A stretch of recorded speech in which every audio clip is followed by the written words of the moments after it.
Hello and welcome to LifeSite News. My name is Jim Hale, and I am so privileged to introduce you today to two very special ladies from the United States who have come all the way from Rome on a very special mission.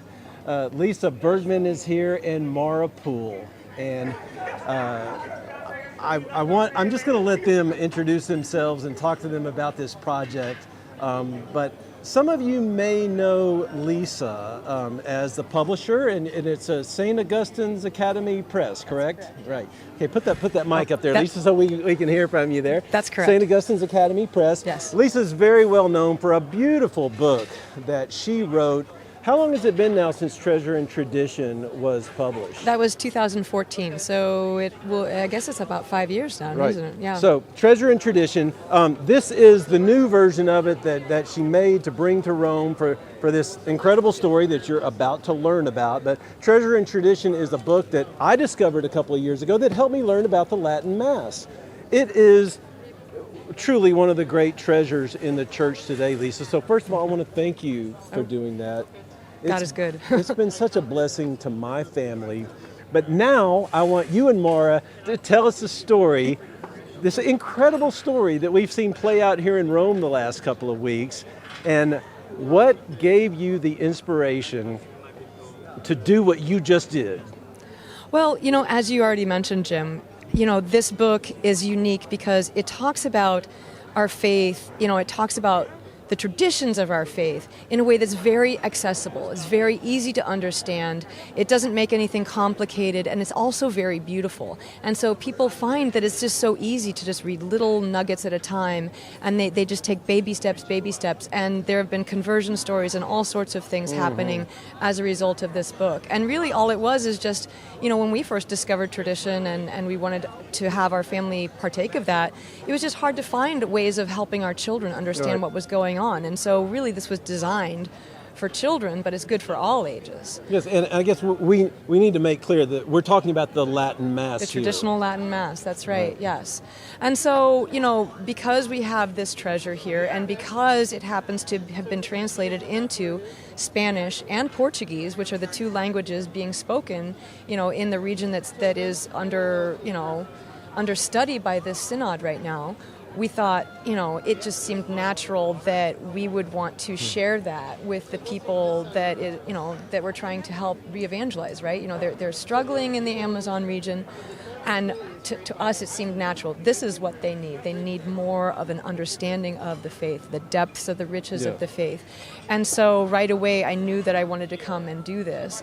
And thankfully when I told Mara about my idea, she just responded right away and just, said, I'm coming. Yeah. So you guys were friends, you knew each other, and That's then right. somehow two Midwestern moms with lots of kids decided to pack up. And wait, first of all, though, you decided to get this book published. Let's talk about exactly what you did and how this idea came about and what happened here a couple of weeks ago. So In what way? Yeah, Lisa, go ahead and take us through the steps about you decided that you wanted more people to be able to read this book, Right, first of all, when you were back home in Chicago. Right. And, I think Mara was one of the first people I told, and I told a couple of other people, and I kept trying to get them to talk me out of it because it seemed like a kind of a crazy idea. It was a pretty big, ambitious thing to try and do, to fly all the way to Rome, give out thousands of books. But no matter who I brought it to, nobody wanted to talk me out of it. They all said, no, you have to do it. So we really, we struggled to sort of get enough volunteers. We struggled to get the funding, but in the end, it was what God wanted to happen, because once we actually got here and, we wanted to really target especially the day of the canonization, because we knew that there were going to be, hundreds of thousands of Catholics from all over the world. And so one of the reasons why we put, John Henry Newman here on the cover is because we wanted people to immediately see it. We wanted to draw their attention to it. We changed the title to say, Did You Know, instead of Treasure and Tradition, because we knew that, just some old book people wouldn't necessarily be interested in. But by, doing this, little redesign, people were like, oh, that's Newman. Oh, it must be something about Newman. Well, of course, it isn't anything that's Newman's writings, but this is the same Mass that converted Newman from, the Anglican faith to Catholicism. And so this is important stuff. And so, we got out there and we had that in front of people, and we ended up being able to distribute 3,500 copies of this book to total strangers on the street that day of the canonization. Yes. People from all over the world, from Africa, from Asia, Wow. You name it. We sent it home with them. So Well, Mara, let's have you talk about your involvement in this, because your experience in tradition goes back a little ways. You were a student here in Rome many years ago, but how did it happen that you became Lisa's lieutenant in all of this? The sidekick, the partner in crime, as we've been calling it. couldn't do without her. Yeah, right. I don't know. She mentioned the idea at the homeschool conference, and I said, I'm coming with you. And didn't really think it would actually happen. And then this whole entire trip has been, is this actually happening? Yeah. So So, Mara, Yeah. but why do we need this? Because at some point you had to say, okay, this is going to cost a lot of money for me to do this. I have to be away from all my children right now. So why do we need to have this book in the hands of all these thousands of people who now have it in hand? Why is it important for people to understand the Latin Mass? I think it's just at the root, of the history and the tradition of the church. And I think that there is, from what you've experienced and what we've seen, that a lot of people don't know. They don't know what it's out there. I had a dear friend once come to the parish, join our homeschool co-op, find the parish where we're at in Minneapolis, and say, it's the most beautiful thing that I never knew existed. And, and I've known priests who can trace back their finding of the Latin Mass to a VHS video that they ordered to be sent to them so they could watch it. And then they said, I have to see this Mass. And they're priests now. And I think, Lisa likes to refer, do you want to talk about your little holy hand grenades? Yeah. Tell us about the holy hand grenade. The holy hand grenade, that's right. So back when Treasure and Tradition was first published, I was contacted by a young man who had been in the military, and he wanted to pick up an entire case of them, and he wanted to just come and get them from me since he lived nearby. And so I got to meet him, and we got talking, and he actually ended up coming back several times to get more cases, and he told me that he kept them in the back of his truck, and whenever he found someone that he thought that could benefit from this book, he would give it to them. And so it got to be, a joke between us. Whenever he would contact me for more books, I was like, oh, you need more holy hand grenades. Love it. And it's just stuck, because really it is. I mean, you get a hold of it and it just, your life takes off when you start to learn more about all this stuff. So it's kind of like that. I mean, the morning of the canonization, I was literally standing on the Via della Conciliazione from 6 in the morning until 4 p.m., handing out these books, knowing that, they were so happy. People were like, thank you. Oh, it's free. Why is it free? Thank you.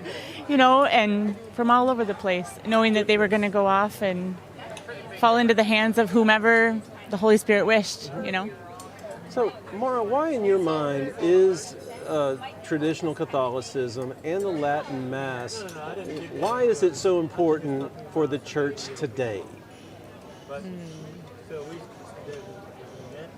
Well, you were talking about the Carmelite orders, one right? of you, Yeah, I do find it interesting that, I think that the truths of the faith and the treasure that we have in our tradition is deeply rooted. And once one finds that, it's like you found this never-ending treasure, this bottomless source of grace. And I think that all people are looking for that. All people are looking for the truth. They're looking for meaning, and they're not finding it in some watered-down fluff or whatever you want to call it, and we don't even have to get into it. But, I think it's like we were talking about those Carmelite sisters, and, once they started having the Latin Mass, they were already living a beautiful Carmelite spirituality, cloistered and the hours and everything. But once the Latin Mass and the full thing came, everything fell into place. All of their life and everything that they did made sense. And I think it's like that for us too, that once you find, these treasures, they should never be lost, And the youth are the youth are looking for that, I think we're all looking for that. Yeah. And, I've shared with you my personal journey to this and how, when I got a hold of this book the first time, it made such an impact on me. So thank you, Lisa, for doing what you've been, and for that matter, for your entire press. I mean, the St. Augustine Academy Press is entirely centered around traditional Catholicism. Right. Yes. So That's right.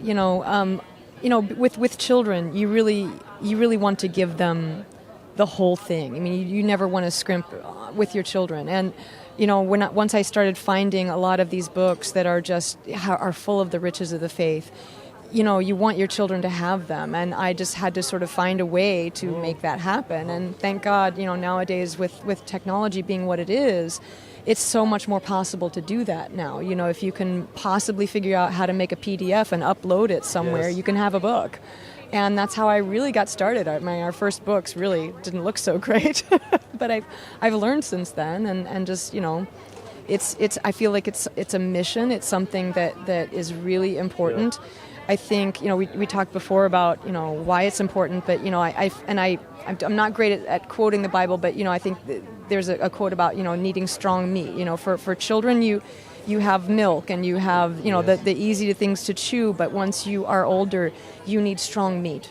You need something you can sink your teeth into. You need something that you're willing to give your life for. Why would you give your life to the priesthood? Why would you give your life to the religious life? Why would you even give your life to be a parent and to do all of the sacrifice that you do for your children if you're not going to really just dig in deep Yes. and really have the whole entire thing and not just a little tiny corner of it? That's what I see. I was fortunate enough to come into the church. I'm a fairly recent convert, but I found a traditional parish where you see a vibrant, healthy faith where fathers are involved. And for So me, important. as the father of a teenage son and witnessing a very real crisis of masculinity in our culture true. today, the first time I went with my son into that mass, which was completely foreign to me. Mm-hmm. I had no idea what was going on, but I knew one thing. This was a manly experience, Lisa. Yes. I still remember the first time I saw the Latin Mass. And I think, I had been, I was a cradle Catholic, and so I thought that I was, religious, but I had kind of left the faith a little while. I kind of had mixed feelings about it because it felt sort of, I felt like there was something missing, but I couldn't put my finger on what it was. Yeah. And I remember that first time seeing the consecration in the traditional Mass. And everything is built around the consecration in that Mass. Everything is built around it. And in that moment where everything was like a laser beam focus on that true presence, immediately, however many years, of probably 25 years of growing up Catholic, finally made sense in that one moment. Yes. And I realized this is what's been missing all this time. And I didn't know what it was. I just knew something was missing, but I didn't know until that moment. And I never went back. That ever since then, this is what I am passionately devoted to, is helping people to see that's there. And it's not scary. And it's not even hard. It really isn't hard. You just have to love.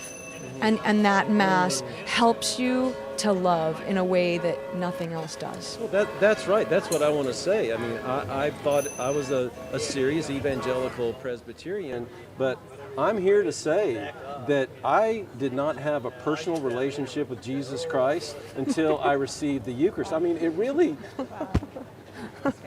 That is so true. Yeah. It's powerful. And this is the Mass of the saints. When the saints are talking about the Mass or the Eucharist or their life, this is the Mass. Yes.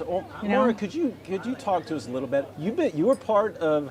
You were a Roman for a while when you were a student here. Yeah. My first Latin Mass was here in Rome. But this was a very obscure kind of experience back then. But it's changed. Oh, Tell us right. about that. Well, when we lived here, my husband was a student, and there was the fraternity parish at that time was like a dead-end alley with like a little cave, Right. and all the paintings were dark because they had been stained by the candles and things. It was all dark in there, and it was just kind of just this little ghetto church, and we would go there and we would go to the Latin Mass. But the very first time I ever went, I was also, blown away by the prayers, and I don't know if I have words to really describe that. But so we would go there, but now coming back to Rome, the fraternity has moved and they have that beautiful church, Trinita, and it's something else. One of the things I love at Trinita is when you go in the afternoon around 6 p.m. or so, and every side altar is being used. So, I mean, I went in the other day and there were 6 priests, offering the Holy Sacrifice all at the same time before the other Mass was starting at 6:30. And when you walk in that church that these altars are a reverence, that our Lord is present, that this is a sacred space. Pilgrims walk in there off the street. I know they do. And you can't not sense it. Every altar is clean. Every altar is beautiful and respected. And this is the Pilgrim Church. Yeah, yes. yeah, of the Pilgrims. Right. Yeah, Right. Holy Trinity of the Pilgrims, correct? And I woke up Sunday morning with my wife and my son, and we walked. It was about a 30-minute walk to church, and we go to Mass. And as I was sitting there, I was just thinking, this is the Mass that built all the beauty that you see all around us here in Rome. And it was really overwhelming. And then, I guess the other thing I want to talk about is that we had this incredible fellowship afterwards, and it was just so amazing. It's like we're in this small fellowship hall area, more like a room, right? And we're drinking espresso, and there were a couple of shots to be had by some of our friends there as well. But it was just, the spirit there was so wonderful. And I guess I just want to mention that because, sadly, the Holy Father himself has really targeted traditionalists, and I just feel like that is not the experience that I have had amongst traditional Catholics, because we really are fun, aren't we? Yes. No, because the heart of the experience is really what you're describing. I mean, that is a vibrant, real faith, full of the mantle of charity, full of real, live union of prayer, Yeah. I mean, we come to Rome and we're meeting people all over the place, and one of the beautiful things that I try to teach the catechism students back home is we're talking about the universality of the church. Yes. And it's really, in Rome. You know it. Oh. When you're at the parish on Sunday, and it's just... It's amazing. I went to a birthday party the other night for a friend of mine at LifeSite, my dear buddy Brian Lemus. So Brian is Mexican-American, lives in Texas. Well, his parents were out here, and they cooked fajitas for him in his apartment. So when he was living here, going to the JP2 Institute, he had a Filipino adopted grandmother. And then at the party, we had Croatians, we had Ukrainians, we had Argentinians, we had Chileans, but we were all there together as traditional Catholics celebrating together. And it was really one of the most beautiful nights of my life. Well, I mean, there's a reason why our faith is called the Catholic faith. I mean, it truly is universal. And, when I think about, the question that you're asking about, how all that works, I can't help thinking of, Victor Hugo's Les Miserables. Because the whole point of the novel Les Miserables was to sort of throw into contrast the different ways that the different people saw God in their lives. And so you have Javert who believes that it's only one way. It's only one way, and so if you're not going that way, then you are going to hell, and I don't need to listen to you, and all of that kind of stuff. Whereas, Jean Valjean was the true son of this bishop who gave him the candlesticks and who saved his soul and bought it for God. And you see Fantine, who is a fallen woman, and one of the things that he says to her when she's dying is like, she's going to go straight to heaven because she's lived her hell on earth. This is the way that the Catholic faith sees the world. It is not black and white, and it really is about love, and it really is about mercy. It really is about all of those things, but those are transformative, and you don't even need to talk about them. They are transformative. They change who you are, and they change how you see the world. And And that is why you can go into, a Catholic church like you did, and there's a different type of fellowship. There's a different way of seeing the world that isn't shutting things out and isn't trying to be more perfect than God. And, there are some who fall into that trap simply because they feel persecuted when they're in tradition because, nobody really wants to go there. Oh, they're rigid. Oh, they're this, or they've had to fight that fight because they weren't given their inheritance. They weren't given that inheritance, like in Richard III in Shakespeare. They were robbed of their inheritance. So of course, it's hard to not be angry. But there is so much more there than just that anger and just that fight. There is an enormous love. There is an enormous real understanding of what life means and of the fact that it brings suffering, and there is always going to be suffering in life, and it's not about whether you get it or not, it's about how you respond to it with generosity and humility, right? So... Wow, Lisa, gosh, I just, I can't thank you enough for your words, for your ministry, for your books. I kid you not, St. Augustine's Academy Press to me is my favorite publisher. As a homeschool dad, the book you have on the Mass, the book you have, my son and I read your book every week. We go to Low Mass on Tuesdays and Thursdays together, and we go and we read the Young Man's Guide by Father Lassance. Like, why doesn't the whole world know about Father Lassance? He's incredible, isn't he? Well, and that and, honestly, the one that I've read the much that really formed the basis of the spirituality behind this book. I mean, I also read Garanger, and I pulled together a lot of sources to make the book about the Mass. But what really sort of formed how I view the faith has a lot to do with Mother Mary Loyola. And I think most people have never heard of her. She really isn't that famous, or at least isn't nowadays. In her day, she was one of the best-known Catholic authors. And, that was sort of like maybe around the turn of the century up through the 1930s. And like, she died in 1930. But she could write about the faith in a way that was so passionate and so beautiful that children and adults alike loved reading what she would write. And, honestly, her book, King of the Golden City, is one of the things that has been a pillar of the homeschooling community and teaching our children the faith. And so I really, that is sort of like the heart of what we do at St. Augustine Academy Press, is reprinting all of her work, because that, I think, God willing, someday, she will be in John Henry Newman's place, because she was, an intellectual daughter of his and of the movement that he started in England. Yeah. So that's, that would be what I'd suggest to you next, is pick up something by Mother Mary Loyola, and you will be blown away. Yes, well, I just want to, like, as a homeschool dad, I can say that your books, like the Mass book you have, like, this was the 6th grade curriculum, right? Yes, right. But let me tell you, adults, get that book, and it is such a rich, wonderful book for people of all ages. That's part of our Highway to Heaven textbook series, and it was actually originally printed in the 1930s.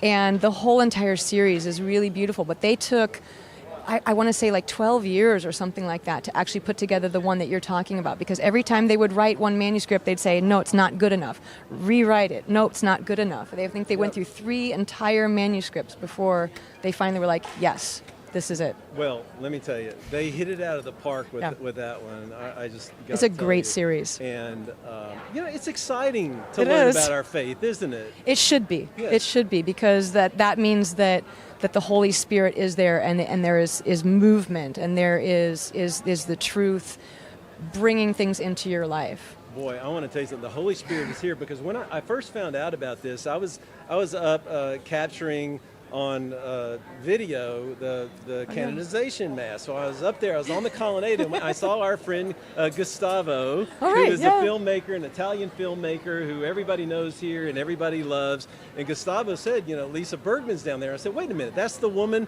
who did the Treasure and Tradition book? He said, well, not only that, she's got a friend with her, and they're handing out thousands of these books. That's right, and he was helping us. Oh, and then I thought, oh no, I'm not going to be able to get down there and shoot this. But here we go. I see you guys at Mass, And I'm so grateful that you took the time to sit down with us and talk to us, Lisa. It's an honor. You guys are, to me, just such a model for Catholic evangelization. Let's just call it that, can we? Catholicism. We don't have to say traditionalism all the time because this is Catholicism. That's right. It's the faith. Yeah. Well, thank you, Mara. Gosh, thank you for all you've done. I hope your kids are doing all right back home, right? Hope so. Yeah. Lisa, thank you. Thank you, Jim. God bless you. And you too. So what are you guys doing for an encore? Like, what do you do next? Well, now that we've shown that this can be done on this enormous scale and in a place as big as Rome, I think what we're going to try and do next is we're going to sort of try to mass print this soft cover copy and sell it, so that if you want to sort of get an evangelization pack, you can get 50 copies of this, and you can either do it on the street, you can do it in a parish, you can do it however you want on whatever scale you can either, manage or afford or whatever, and you can be spreading the faith yourself from wherever you are, no matter what country you're in. We were standing out there, people were almost begging us. They're like, "Don't you have this in French? Yes, Don't you right. have this in Yes. Italian?" And they wanted it. They really did. They opened it and they looked at it. There were people that actually came back and said, "I want this book, but it's so hard for me to read English. Do you have it in this language?" Right. And we had to say no. Okay, so we need to raise some more money, right? Okay, so how does that happen? You got a page set up for donations, or? I do. Honestly, the easiest way to find us is not even through that, but through the blog, through which we're sort of talking about all of the stuff that we're doing. And that is just rootsoffaith.home.blog. Okay, we'll put that up on the screen, and it'll be in the notes below. And that will direct you to all of the different things that we've got going. Well, So. you've made me an evangelist now. I feel like I want to go. Yeah, you're going to join us on the street. Come on. That's right. We still have a few thousand. Yeah, well, let's do it. I'm there with you. I'll do it. Thank you so much. Thank you. I pray for all God's blessings on your ministries going forward. I can't wait to see what's in store next. Me too.